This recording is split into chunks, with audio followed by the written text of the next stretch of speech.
I'll be quick about it, but it's a really important one, and I'm sure it's something that you guys have done many times before. If you are in your workbook, we are on the Iterate section. So this is going to start on page 56 and 59. So one of the things when you have the like the 1-minute pitches and stuff that we went through, at this point you've been co-creating, innovating, getting additional feedback from like these 1-minute pitches, or taking it to some stakeholders, and at this point you've probably got some feedback. Some of it may be really good and positive, and some of it may be kind of not, I don't want to say negative because we don't want to perceive it as negative, but some of it may just be a little different than what you saw, or you got some feedback that will lead to new learnings, and then also additions or things that you didn't think about. So one of the things that we can do with this is just some good old-fashioned scenario planning. And you can see it as maybe a way to celebrate failure. I know that that's not something that we normally do. Failure is usually something that we get down on ourselves about, but really, and I know you've heard it a million times, but failure is just your first attempt in learning. So, and this is one of my favorite quotes, and it's in the book by one of my favorite people, Bob Ross. I actually have a Bob Ross calendar right here. But anything that you try and don't succeed at, if you learn from it, it's not a failure. So this is your opportunity, after hearing all of the feedback from your stakeholders, from your teammates, from your peers, to go back and do some scenario planning. So what you see on the screen in front of you and what you see in the book is just your typical scenario planning model. So you've got your best case scenario up here, you know, in the top coordinate, the right one, and then worst case. So, you know, low impact, low support, things like that. Ashley, if you'll go to the next screen. The typical, this is our typical extension scenario planning, where you have support and your resources. So your worst case scenario in this situation would be that you have low support and then also low resources. So that's one thing. Then you could have support is high, but resources are low. So when your support is high, but your resources are low, this is a great way to be able to go find other ways to get those resources, to gather those resources, grants, partnerships, in-kind talent, things like those.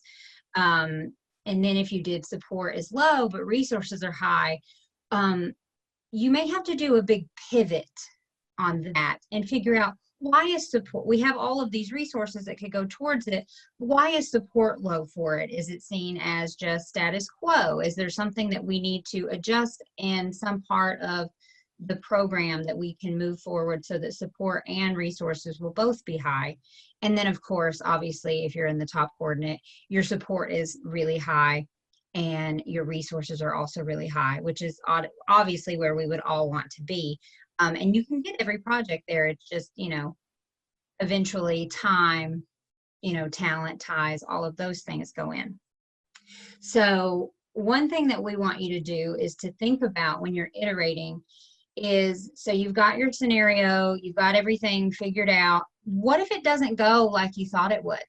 So what if things change? So this is when we have what we call our if-then worksheet.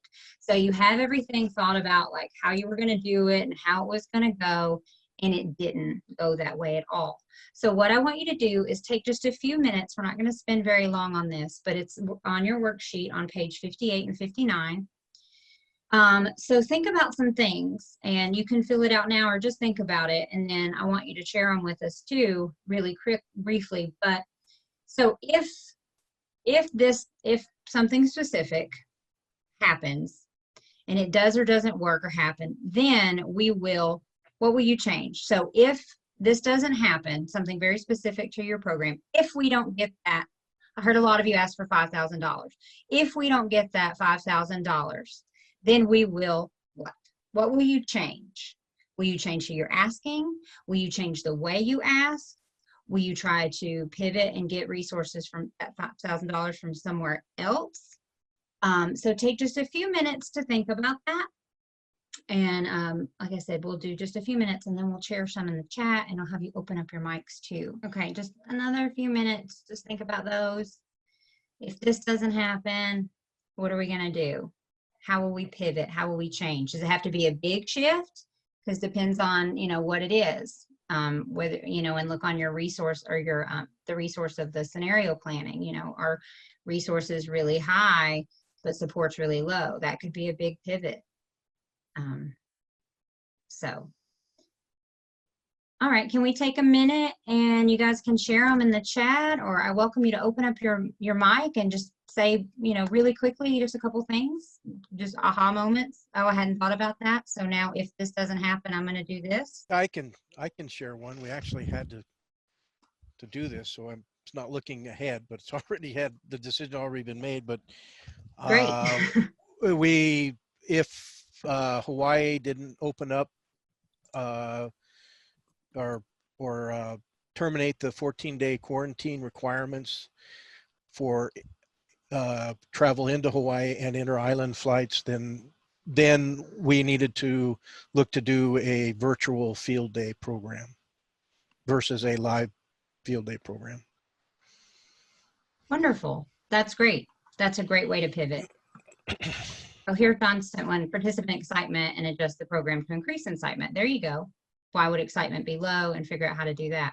Wonderful. Well, I just encourage you guys to think about those. Again, don't think of failure as a negative thing. Think about it as your first attempt at learning. Quote Bob Ross, I recommend that for sure. And just, go with it and pivot and learn from it and make great things happen. So